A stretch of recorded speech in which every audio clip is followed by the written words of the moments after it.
오늘 본문인 레위기 24장 47절 말씀은 먹을 수 있는 짐승과 먹을 수 없는 짐승의 종류에 대하여서 정의와 근거에 대해서 이야기를 한 후에 부정한 동물로 인해서 부정하게 될 때 어떻게 그 부정을 처리할 수 있는지에 대해서 말씀을 하고 있습니다.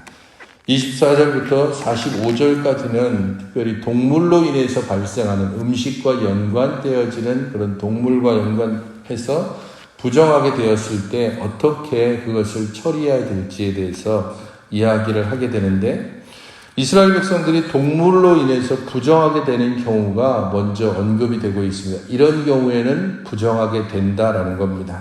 27절까지 하나씩 소개하고 있는데, 부정한 짐승이라고 할지라도 살아있는 경우에는 그 부정이 옮겨지지 않는다. 그래서 낙타 같은 경우에 부정한 동물이지만 그것을 탄다고 해서 부정이 옮겨지지는 않는다는 겁니다. 하지만 만약에 그것이 죽었다면 그것을 만질 때에 부정하게 됩니다. 또한 제사의식을 거치지 않고 죽은 모든 동물은 부정하게 됩니다. 그래서 비록 정결한 동물이라고 할지라도 자연사한 경우에 그것은 부정하게 되고 그 고기를 먹어서는 안 된다는 겁니다. 또한 죽은 동물로 인한 부정은 저녁까지 하루 동안만 유효하다는 사실에 대하여서 이야기를 해주고 있습니다. 기한을 가지고 있기 때문에 부정이 지속되는 것이 아니라 하루 동안 부정함을 정결하게 하는 그런 의식을 또한 시간을 기다려야 할 것을 이야기합니다. 28절부터 38절까지는 이스라엘 백성이 그러면 동물로 인해서 부정하게 됐을 때 어떻게 그 부정으로부터 깨끗함을 받을 수 있는지에 대한 방법을 소개하고 있습니다. 죽은 동물의 시체를 만진 자는 정결함을 위해서 자신의 옷을 빨아야 하는 것이 첫 번째 방법이고, 그렇다면 집에서 사용하는 용기 같은 경우에 그것이 부정하게 됐을 때 어떻게 정결하게 해야 되는지에 대해서 소개를 해주고 있습니다. 이것은 그 그릇의 종류에 따라서 각기 처리 방법이 다른데, 가령 나무 그릇이나 가죽이나 혹은 자루 같은 경우 이것은 물에 담가서 정결하게 하도록 말을 하고 있습니다. 하지만 만약에 질그릇이나 혹은 흙으로 만든 화덕이나 화로 같은 경우 그것은 깨뜨려 버려야 합니다. 왜냐하면 이런 그릇들은 쉽게 내용물에 오염될 수 있다라고 보기 때문입니다. 우물이나 물 웅덩이의 경우에는 그러면 어떻게 되느냐? 물 자체가 정결의 기능을 가지고 있기 때문에 비록 사체가 물이나 물웅덩이에 빠진다고 할지라도 물 자체가 부정케 되지는 않습니다. 만약에 식물의 종자의 경우에는 그럼 어떻게 되느냐라고 했을 때는 식물 종자가 마른 식물 종자였을 경우에는 부정하게 되지 않지만 젖은 것일 경우에는 오염됐다고 봐서 부정하다고 봅니다. 이런 식으로 좀 더 세세하게 이야기하는 이유는 이스라엘 백성들이 일상생활 가운데서 어떤 경우에 부정하게 되고 그 부정을 어떻게 깨끗하게 할지에 대해서 세세하게 이야기함으로써 분별하는, 그리고 자신들이 하나님의 택하신 백성이라는 것을 일상 가운데서 끊임없이 기억하게 하려는 것입니다. 만약에 먹을 수 있는 짐승이라고 할지라도 그것을 죽은 시체를 만지게 되면 부정함으로 저녁까지 옷을 빨아야 되고, 자연사한 경우에 그것은 아직 그 몸에 피가 남아있다라고 생각하기 때문에 만지는 모든 자들이 함께 부정하게 된다는 사실을 부연해서 40절까지 설명을 해주고 있습니다. 41절부터 47절까지는 왜 이런 음식법을 주었는지에 대하여서 요약적으로, 그리고 그 동기와 권면을 주고 있습니다. 41절부터 43절까지 땅에 기어다니는 모든 것이 가증하다라고 함으로써 특별히 기어다니는 것에 대하여서 언급을 해주고 있는데, 이것을 각 절에서 계속해서 기어다니는 것이 가증하다는 사실에 대해서 거듭 강조를 하고 있습니다.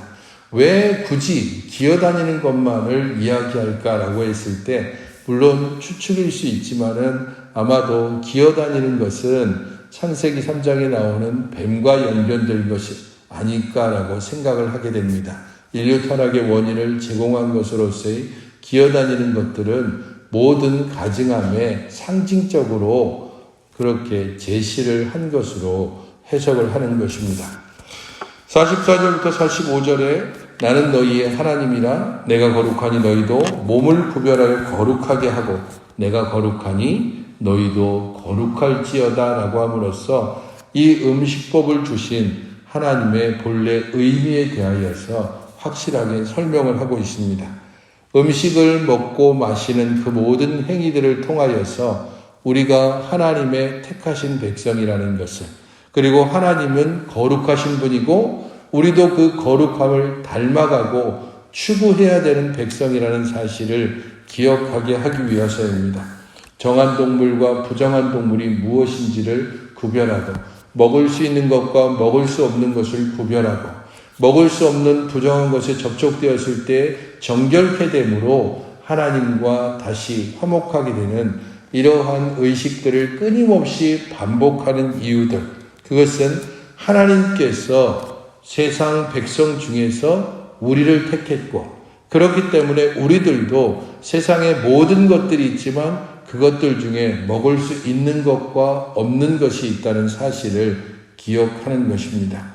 우리가 하나님의 소유가 되었다는 것, 하나님이 우리를 택하고 구별하고 부르신 것처럼 우리들도 우리들이 마음에 원하는 것, 우리들이 생각하고 우리들이 또한 바라는 것들을 따라서 행하는 것이 아니라 하나님께서 명하시고 하나님께서 규정하신 그 법에 따라서 살아야 됨을 음식법을 통해서 기억하게 되는 것입니다. 하나님의 언약 백성은 그 언약을 기억하고 그 언약에 따라서 삶의 모든 방향들을 결정지어야 하는 것입니다. 그래서 음식법에 대한 마지막 결론은 부정하고 정한 것과 먹을 생물과 먹지 못할 생물을 분별한 것이다 라고 하는 것으로 마치고 있습니다. 짐승이나 새나 물에서 움직이는 모든 생물이나 땅에 기는 모든 길짐승에 대한 규례라고 이야기하고 있으면서 이 중에서 먹을 수 있는 것, 먹을 수 없는 것, 그리고 또한 부정한 것, 정한 것에 대한 규례라고 말씀하시는 이유가 하나님께서 온 세상의 창조주이심과 또한 그 창조물을 우리 모두에게 주셨지만 그것을 분별하여서 어떤 것은 취하고 어떤 것은 취하지 말 것과 어떤 것들은 부정하니 접촉하지 말 것에 대한 하나님의 말씀과 명령을 기억해야 하는 것입니다. 최초의 사람은 바로 그런 하나님의 말씀과 명령을 불순종함으로 온 세상의 죄가 시작되게 만들었습니다. 그러나 하나님께서 이스라엘 백성들을 출애굽했듯이 오늘 예수 그리스도를 통하여 우리들을 다시 구원하여 주심으로 모든 죄를 깨끗게 하셨습니다. 그러므로 우리들이 하나님 앞에서 비록 이 음식법을 따라서 무엇을 먹고 마실지에 대해서 구별하지는 않지만 우리가 하나님의 택하신 백성으로서 구원받은 주의 자녀로서 하나님의 말씀과 명령을 기억하고 그 말씀과 명령이 우리들의 삶의 모든 판단과 모든 선택과 모든 행동의 기준이 되어야 하는 것입니다. 그것이 바로 구원받은 백성의 마땅한 삶의 걸음이 되어야 합니다. 그러므로 오늘 본문을 생각하면서 함께 기도하실 때에 우리를 부르신 하나님의 거룩하심을 따라서 오늘 하루도 거룩한 삶을 추구하며 거룩한 삶을 따라서 살아갈 수 있게 해달라고 기도하시기 바랍니다. 또한 그리스도 안에서 우리에게 주신 자유와 구원의 은혜를 기억하면서 믿음을 따라 지혜롭게 오늘 하루를 살아갈 수 있게 해달라고 기도하시기 바랍니다.